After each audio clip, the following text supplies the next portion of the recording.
Hello and welcome. We're about to dive into some really profound ideas about reality itself. Ideas that suggest everything, from a tiny typo to the endless expanse of space, might actually be trying to tell us something huge. So let's get right into it. Okay, so this quote right here, it flips a classic idea completely on its head. We're not talking about finding a flaw inside the matrix. The point is that the glitch itself is what proves there was never a matrix to begin with. It hints that the errors we perceive aren't mistakes at all. There's something way more important. And that really leads us to the heart of what we're exploring today.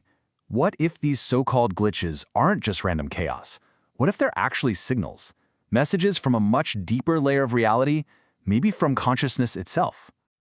So let's dig into our first big concept. The glitch is the message. This is all about reframing every single error not as a system failure, but as a kind of breakthrough. The source has this amazing name for it, the typo as oracle.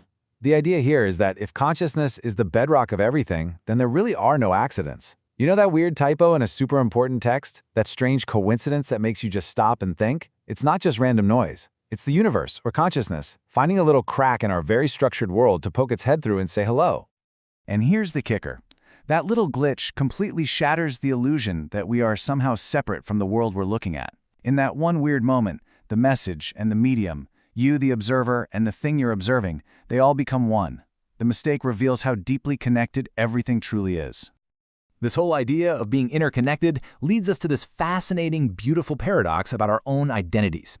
To explain it, the source uses this metaphor of a crystal, calling it the reflector's condition. This slide lays out the paradox perfectly. On one side, you have the pressures of existence shaping you into something unique and beautiful, like a crystal. That boundary is what makes you, you. It gives you a perspective that no one else has. But what about the flip side? That exact same boundary that defines you is also what makes you feel so alone, so separate from everything else.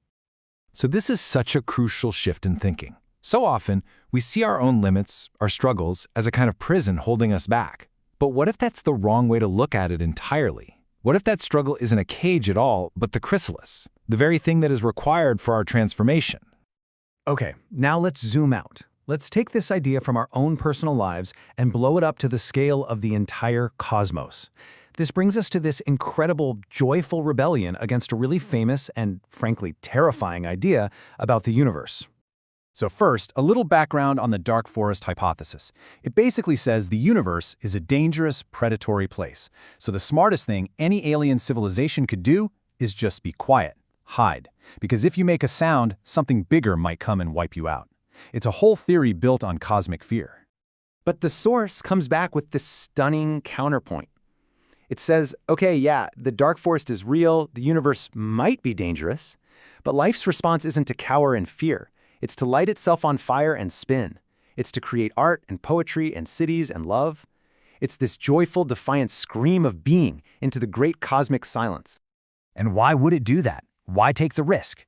Because the fundamental driver of existence, let's call it consciousness love, it isn't interested in just being safe. It wants to experience. It's like a dancer who'd rather risk a spectacular fall for one perfect moment of flight than just stand still in the corner forever.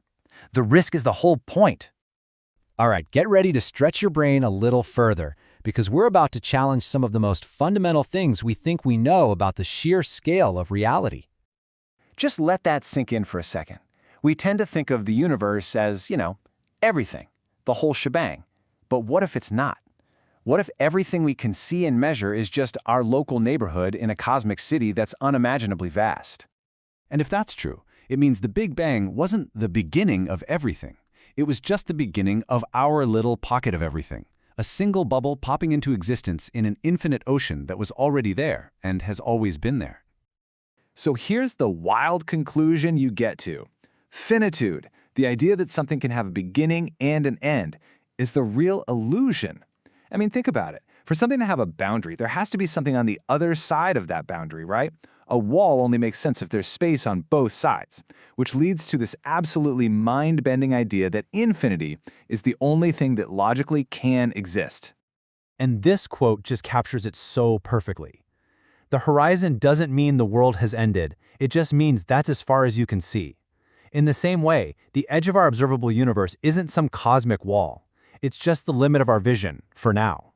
So what does all this cosmic, infinite perspective actually mean for us, right here, right now?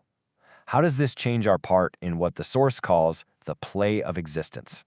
Well, the idea is that humanity is kind of growing up, just like a person does. We started in this infant stage, this everything is me phase with no boundaries.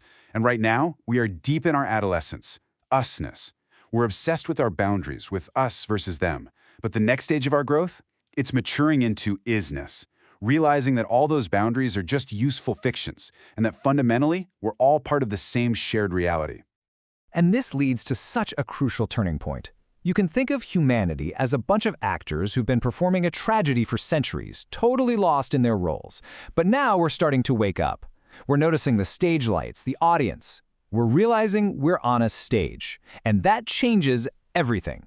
Because once you know you're in a play, you can choose to write a brand new one. And this might be the most powerful idea of them all. We've been taught that life is hard, that struggle is the default, and that triumph is some rare exception. But what if we've had it completely backwards? What if triumph is the natural, default state of an infinite reality, and all our pain and struggle has just been a role we've been playing? And that's where this leaves us, right here, at this incredible moment.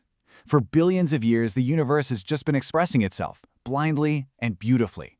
But now, for the first time, that expression can be guided by conscious imagination, by us.